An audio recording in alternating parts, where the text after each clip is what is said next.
विविध व्यवस्थापन दृष्टिकोन प्रकरण पहिलं यामधील हा घटक आपण पाहतोय डिफरंट ॲप्रोचेस टू मॅनेजमेंट. तर या विविध दृष्टिकोनांमधील काही घटक हे आपल्याला अभ्यासक्रमाच्या दृष्टिकोनातून सविस्तरपणे अभ्यासायचे आहेत. तर पाठीमागच्या लेक्चरला आपण हे व्यवस्थापनाच्या दृष्टिकोनांचं जे वर्गीकरण आहे यामध्ये आपण पाहिलं की सनातन दृष्टिकोन आहे, नवसनातन दृष्टिकोन आहे आणि त्याचबरोबर मॉडर्न ॲप्रोच म्हणजे आधुनिक दृष्टिकोन. तर हे 3 दृष्टिकोन आणि त्यामध्ये अंतर्भूत असणारे जे काही उपदृष्टिकोन आहेत तर त्याविषयी आपण सविस्तर चर्चा ही पाठीमागच्या लेक्चरला आपण अभ्यासलेली आहेत. तर आजच्या लेक्चरला आपण अभ्यासक्रमाच्या दृष्टिकोनातून वर्तणूक विषयक जो दृष्टिकोन आहे बिहेवियरल ॲप्रोच, तर हा घटक सविस्तरपणे आज आपण आजच्या तासाला पाहणार आहे.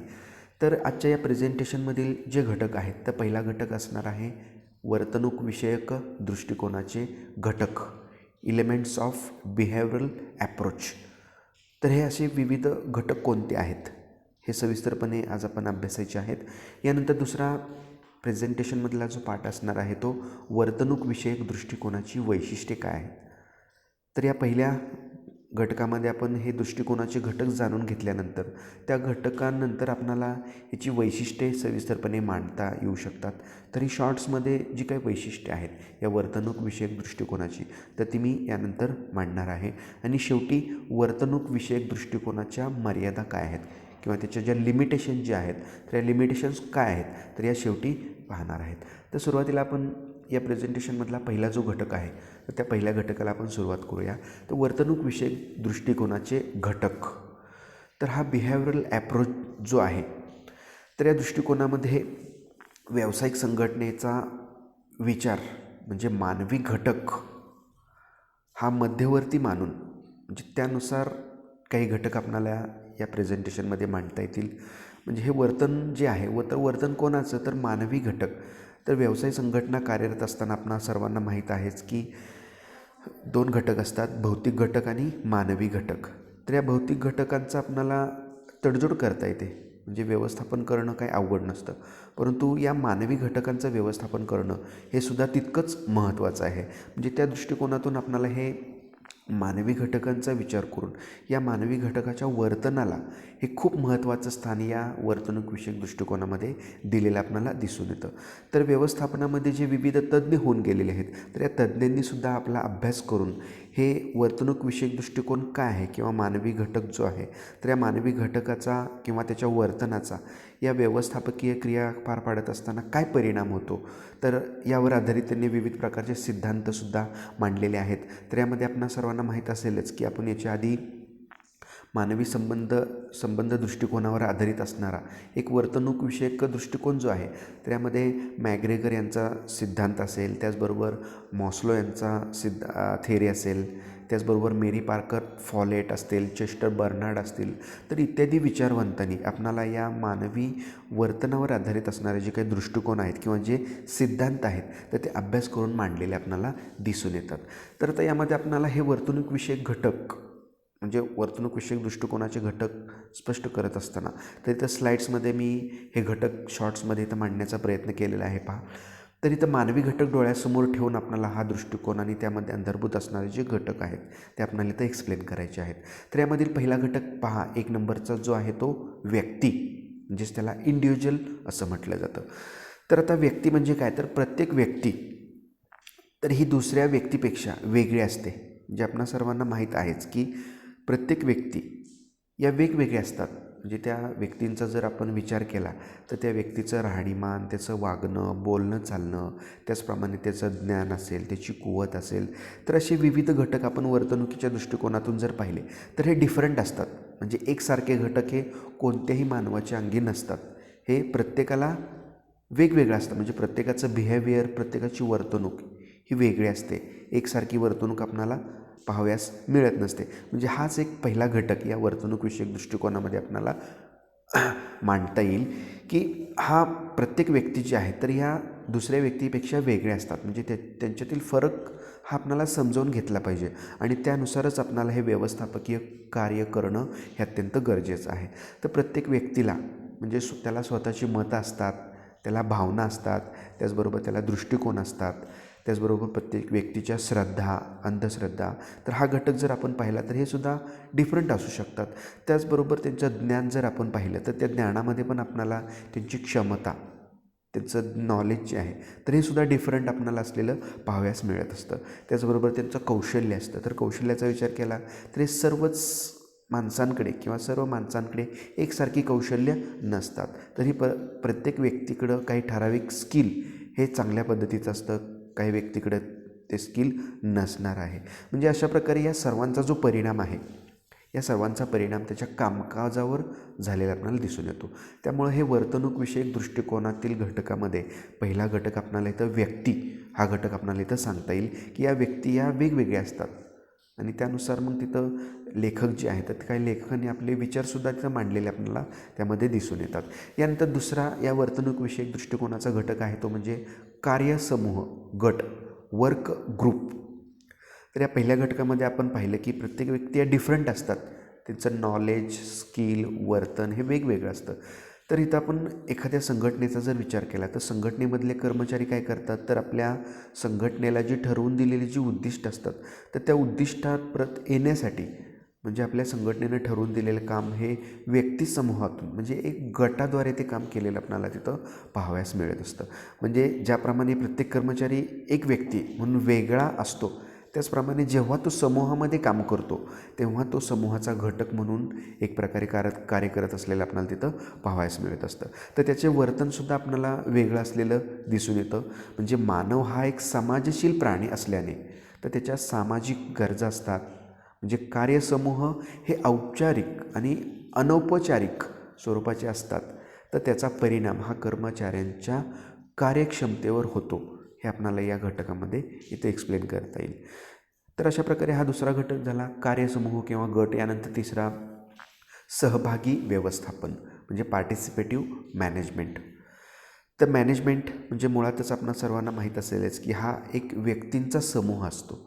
म्हणजे व्यवस्थापनाचं कार्य हे एका व्यक्तीकडून न करता व्यक्तींचा जो काही गट आहे, व्यक्तींचा जो समूह आहे या समूहाच्या माध्यमातून कार्य केलं जात असतं. त्यामुळे तर हा सहभागी व्यवस्थापनामध्ये म्हणजे कर्मचाऱ्यांना आपलं हे व्यवस्थापकीय कार्य करत असताना व्यवस्थापकाला आपले जे काही सहकारी आहेत तर या सहकाऱ्यांना त्यांना आपल्या निर्णय प्रक्रियेच्या कार्यात म्हणजे समाविष्ट करून घेणं आणि त्यांचं काय मत आहे, एखादा निर्णय जर आपल्याला व्यवसायामध्ये घ्यायचा असेल तर त्यांचं मत जाणून घेऊन त्यानुसार त्याचं इम्प्लिमेंट करणं हे सुद्धा तितकंच गरजेचं असतं. कारण इथं व्यक्ती समूहाने कार्य करत असताना म्हणजे कर्मचाऱ्यांच्या मतालासुद्धा चांगला वाव देणं किंवा त्याचं जे मत आहे त्या मताचा विचार करून तर त्याची कदाचित अंमलबजावणी पण करणं हे सुद्धा तितकंच महत्त्वाचं आहे. तर अशा प्रकारे सहभागी व्यवस्थापन. तर हा घटक झाल्यानंतर पुढचा घटक आपल्याला इथं या वर्तणूकविषयक दृष्टिकोनामध्ये मांडता येईल तो म्हणजे अधिकार, ॲथॉरिटी. तर अधिकार हे सत्तेतून निर्माण होत असतात. म्हणजे सत्ता हे वर्चस्वाचं प्रतीक मानलं जातं. म्हणजे अधिकारामध्ये दुसऱ्याला काम करण्याबाबत आदेश देता येतात, परंतु त्यामुळे कनिष्ठांच्या मनात त्याबाबत एक सुप्त एक प्रकारचा विरोध निर्माण होण्याची शक्यता असते. कारण या प्रक्रियेमध्ये मानवी वर्तनाचा विचार केलेला नसतो. त्यामुळं अधिकार किंवा सत्ता व्यक्तीपासून वेगळी केली पाहिजे. सत्ता गाजवण्यापेक्षा संयुक्तिकरित्या सहकार्यानं ती विकसित केली पाहिजे. म्हणजे कार्यात्मक अधिकार हे विकसित केले पाहिजेत हे आपणाला या अधिकार या घटकामध्ये इथं सांगता येईल. यानंतर पुढचा घटक आहे संघर्ष. तर वर्तणूकविषयक दृष्टिकोनाचे घटक मांडत असताना आपल्याला संघर्ष हा एक घटक आपल्याला इथं मांडता येईल, कन्फ्लिक्ट. तर आता ज्या ठिकाणी कर्मचारी एकत्रित काम करत असतात, व्यक्तींचा समूह जिथं कार्यरत असतो तिथं संघर्ष हे निश्चितच होत असतात. तर काही वेळेला ज्या वेळेला या कंपनीमध्ये किंवा व्यावसायिक संघटनांमध्ये संघर्ष निर्माण होतात तर त्याची मे बी वेगवेगळी कारणे असू शकतात. प्रत्येकाचं वर्तन आपल्याला माहीतच आहे की पहिल्या घटकामध्ये पाहिलं की प्रत्येकाचं वागणूक, प्रत्येकाचं बोलणं चालणं हे डिफरंट असतं. म्हणजे एखाद्याला ते एकमेकांचं वर्तन जे आहे ते पटतं किंवा पटत नाही. तर हे काम करत असताना तर कर्मचाऱ्यांमध्ये अशा प्रकारचे कन्फ्लिक्ट किंवा झगडे हे मे बी तिथं होऊ शकतात. तर असे संघर्ष ज्या वेळेला घडून येत असतात तर या संघर्ष घडून आल्यानंतर मग ते व्यवसायाचा जो व्यवस्थापक आहे तर या व्यवस्थापकाचं मूळ जे कार्य आहे तर ते कार्य काय असतं तर हे त्याच्यामध्येच तडजोड करणं किंवा जे कन्फ्लिक्ट जे निर्माण झालेले आहेत तर या कन्फ्लिक्टचं तडजोड करणं किंवा त्याचं एकात्मीकरण करणं हे अत्यंत महत्त्वाचं आहे.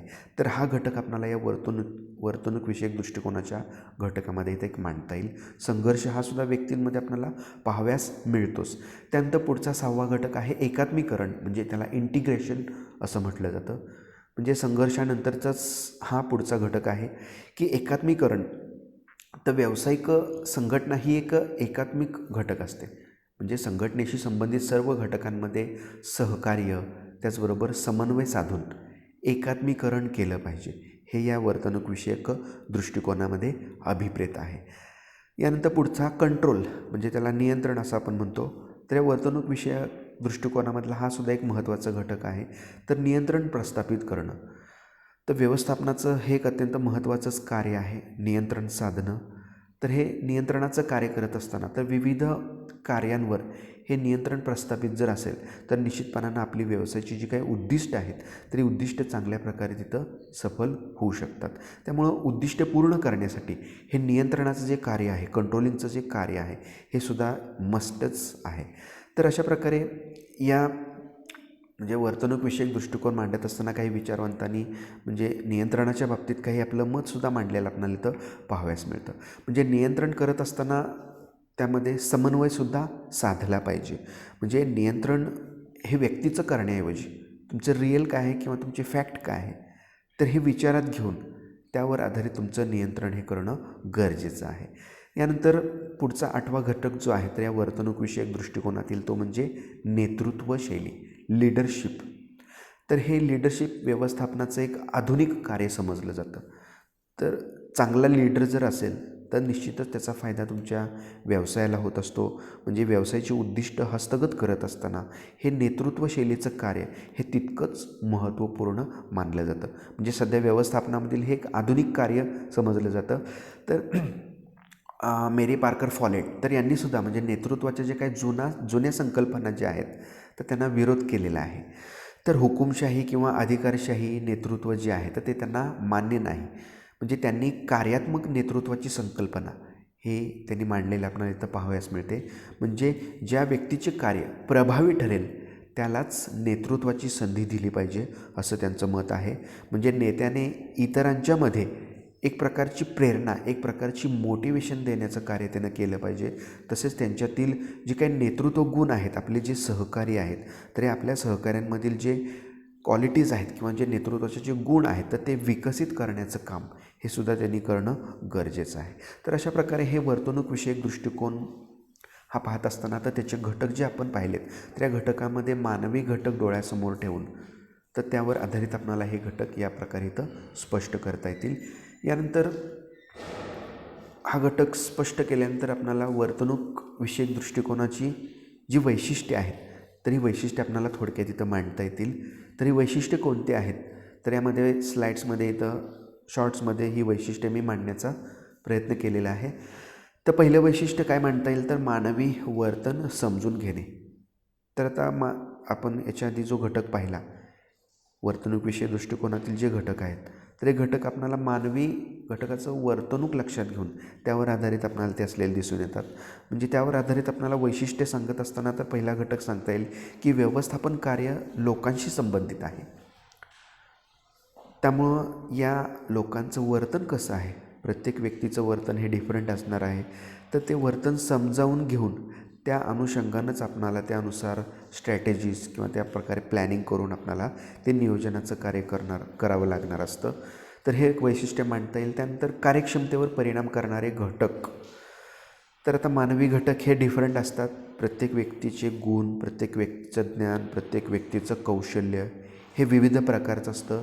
त्यामुळे त्याचा निश्चितच व्यवसायाच्या उत्पादकतेवर किंवा त्याच्या हे गुण डिफरंट असल्यामुळं कार्यक्षमतासुद्धा डिफरंट असलेल्या आपल्याला इथं पाहाव्यास मिळत असते. त्यामुळे हा एक वैशिष्ट्यामध्ये घटक आपल्याला मांडता येईल की आंतरव्यक्तीय संबंध तसेच आंतरसमूह वर्तन हे घटक कर्मचाऱ्यांच्या कार्यक्षमतेवर मोठ्या प्रमाणात प्रभाव टाकू शकतात.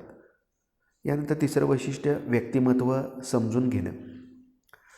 तर या वर्तणूकविषयक दृष्टिकोनामध्ये आपल्याला व्यक्तिमत्व समजून घेणं हे सुद्धा तितकंच महत्त्वाचं आहे, कारण त्याचा इम्पॅक्ट निश्चितच कार्यक्षमतेवर, त्याच्या वागणुकीवर पडत असेल तर निश्चितच व्यवसाय संघटनेवर सुद्धा त्याचा इम्पॅक्ट पडणार असतो. त्यामुळं एक व्यक्तिमत्व समजून घेणं हा एक वैशिष्ट्याचा भाग आपल्याला मुद्दा इथं यामध्ये मांडता येईल. तर मानवी वर्तन समजून घेण्यासाठी कर्मचाऱ्याची वृत्ती कशी आहे, त्याची मानसिकता कशी आहे, त्याचा दृष्टिकोन कसा आहे, त्याची क्षमता कशी आहे, तर यासाठी त्याचं व्यक्तिमत्व आपल्याला समजून घेणं गरजेचं आहे. यानंतर चौथं वैशिष्ट्य सांगता येईल की समूहाचे अस्तित्व समजून घेऊन त्यांचा योग्य वापर केला पाहिजे. हा एक वैशिष्ट्याचा मुद्दा आपल्याला इथं शॉर्ट्समध्ये इथं मांडलेला आहे पहा, की समूहाचे अस्तित्व, प्रत्येक व्यक्ती या डिफरंट आहेत, तर त्या अनुषंगानं म्हणजे ह्या बाबी जाणून घेऊन त्याला अनुसरून आपणाला ह्या जो व्यक्तींचा जो समूह आहे तर या समूहाचं अस्तित्व समजून घेऊन त्यानुसार त्यांचा योग्य पद्धतीनं प्रत्येक व्यक्तीचं वेगवेगळं स्किल जे आहे तर त्या प्रत्येक स्किलचा आपल्या व्यवसायाला कशा प्रकारे वापर करता येईल त्या दृष्टिकोनातून आपल्याला इथं विचार तिथं करता येऊ शकतो. म्हणजे अनौपचारिक संघटन समूहाचे अस्तित्व समजून घेऊन त्याचा योग्य वापर करून घेणं हे आवश्यक आहे, त्याकडे दुर्लक्ष करून आपल्याला चालणार नाही. त्याचबरोबर पुढचं वैशिष्ट्य आपल्याला मांडता येईल की एकात्मीकरण साधण्याचा प्रयत्न. आपण या वर्तणूकविषयक दृष्टिकोनामध्ये घटक जे पाहिले यामध्ये हा कन्फ्लिक्ट एक घटक आलेला होता पहा, की संघर्ष. तर संघर्ष ज्यावेळेला निर्माण होतात, कर्मचारी आपापसामध्ये काही कारणानं जर काही भांडणतंटे किंवा संघर्ष जर करत असतील तर निश्चितपणे त्याचा परिणाम हा तुमच्या व्यावसायिक क्रियांवर होत असतो. तर अशा वेळेला संघटनेनं तिथं एकात्मीकरण साधण्याचा प्रयत्न करणं गरजेचं आहे. तर अशासाठी हे एकात्मिकीकरण साधण्याचा प्रयत्न करावा लागत असतो. हा एक वैशिष्ट्याचा भाग आपल्याला इथं या वर्तणूकविषयक दृष्टिकोनामध्ये मांडता येईल. म्हणजे बदलाचे व संघर्षाचे व्यवस्थापन करताना म्हणजे संघर्षावर भर देऊन एकात्मीकरण साधण्याचा प्रयत्न हा करावा लागत असतो. यानंतर कर्मचाऱ्यांची कामगिरी ही अधिक परिणामकारक ठरत असते. हा एक वैशिष्ट्याचा मुद्दा आपल्याला इथं एक्सप्लेन करता येईल. तर व्यक्ती आणि व्यक्तिसमूहाचे वर्तन विचारात घेऊन संघटनेतील कार्यपर्यावरण निर्माण केल्यास कार्यसमाधान व कर्मचाऱ्यांची कामगिरी ही अधिक परिणामकारक ठरते. हे आपल्याला हे वैशिष्ट्यामधून इथं एक्सप्लेन करता येईल. आणि शेवटचा घटक इथं सांगता येईल की अपेक्षित मानवी वर्तन किंवा वातावरण हे निर्माण करता येते. तर आपल्याला चांगलं व्यवसायाची उद्दिष्टे जर आपल्याला हस्तगत करायची असतील तर या मानवी घटकाला चांगलं हाताळणं गरजेचं आहे. तर या मानवी घटकाला बरोबर घेऊन एक प्रकारचं चांगलं किंवा पॉझिटिव्ह वातावरण निर्माण करू शकतो आपण, आणि त्यानुसार आपली जी काही उद्दिष्ट आहेत व्यवसायाची ते आपल्याला चांगल्या प्रकारे तिथं हस्तगत करता येऊ शकतात. म्हणजे कार्यप्रेरणा देऊन, चांगलं नेतृत्व करून, चांगलं समन्वय साधून किंवा अशा घटकांचा एक प्रभावी उपयोग करून म्हणजे अपेक्षित वर्तन जे आहे मानवी वर्तन हे आपल्याला चांगलं निर्माण करता येऊ शकतं. हा एक वैशिष्ट्यामध्ये आपल्याला मुद्दा मांडता येईल. तर अशा प्रकारे वर्तणूकविषयक दृष्टिकोनाची ही वैशिष्ट्ये आहेत. यानंतर शेवटचा घटक या प्रेझेंटेशनमधला आहे तो म्हणजे वर्तणूकविषयक दृष्टिकोनाच्या मर्यादा. तर प्रत्येक घटकाला काहीतरी मर्यादा असतात. तर हा वर्तणूकविषयक दृष्टिकोन जो मानवी संबंधावर आधारित आहे, बऱ्याच तज्ज्ञांनी आपले सिद्धांत विचार जे मांडलेले आहेत त्याचा इम्पॅक्ट काय होतं व्यवस्थापनावर किंवा संघटनेवर, तर यामध्ये काही त्रुटीसुद्धा इथं आपल्याला काय सांगता येतील किंवा त्याच्या लिमिटेशन ज्या आहेत या बिहेवियरल ॲप्रोच दृष्टिकोनाच्या. तर यामध्ये प्रमुख 4 इथं त्रुटी एक्सप्लेन इथं स्लाईड्सवर मांडण्याचा प्रयत्न केलेला आहे पहा, की यामध्ये तांत्रिक बाबींकडे दुर्लक्ष केलं जात असतं. ही पहिली त्रुटी आपल्याला या वर्तणूकविषयक दृष्टिकोनामध्ये मांडता येईल. तर या विचारवंतांनी म्हणजे वर्तणूकविषयक दृष्टिकोनावर जे काही विविध विचारवंतांनी जे आपलं मत मांडलेलं आहे तर या विचारवंतांनी मत मांडत असताना मानवी वर्तनालाच जास्त महत्त्व दिलेलं आहे. तर यांनी तांत्रिक बाबींकडे एक दुर्लक्ष केलेलं आहे. हे आपल्याला लिमिटेशन्समध्ये इथं पहिलं मांडता येईल की तांत्रिक बाबी त्यांनी या विचारातच घेतलेल्या नाहीत. यानंतर दुसरी मर्यादा आहे की गुंतागुंतीची व क्लिष्ट प्रक्रिया. तर मानवी वर्तन समजून घेणं हे एक अतिशय खूपच अवघड काम असतं. म्हणजे गुंतागुंतीची आणि क्लिष्ट प्रक्रिया आहे हे आपल्याला लिमिटेशन्समध्ये इथं मांडता येईल. यानंतर तिसरी मर्यादा आहे की व्यक्ती समजून घेणं शक्य होत नाही. तर मानवी घटक हँडल करणं किंवा त्याला मॅनेज करणं हे भौतिक घटक इतकं तसं सोपं काम नसतं. म्हणजे त्या व्यक्ती समजून घेणं हे खूप अवघड रोल असतो. त्यामुळं हे आपल्याला वर्तणूकविषयक दृष्टिकोनाचं जरी तज्ज्ञांनी काही सिद्धांत मांडले असले, जरी काही विचार मांडले असले, तरी त्यांच्या या विचारामध्ये त्यांनी जरी सांगितलेलं असतं की समजावून घेऊन त्यानुसार आपल्याला व्यवस्थापकीय कार्य करायचं आहे, तर हे खूप अवघड आहे. व्यक्ती समजून घेणं शक्य होत नाही. आणि शेवटची मर्यादा आपल्याला इथं सांगता येईल की मानसशास्त्र ज्ञान हे पुरेसं नाही, तर व्यवस्थापन कार्य ज्ञान हे सुद्धा असावं लागतं. हे शेवटची मर्यादा आपल्याला इथं या वर्तणूकविषयक दृष्टिकोनामध्ये मांडता येईल. तर अशा प्रकारे आजच्या या प्रेझेंटेशनमध्ये आपण हा वर्तणूकविषयक जो दृष्टिकोन आहेत, तर याचे घटक, त्याची वैशिष्ट्ये आणि मर्यादा हे आपण सविस्तरपणे स्पष्ट केलेले आहेत. तर आज आपण इथेच थांबूया. धन्यवाद.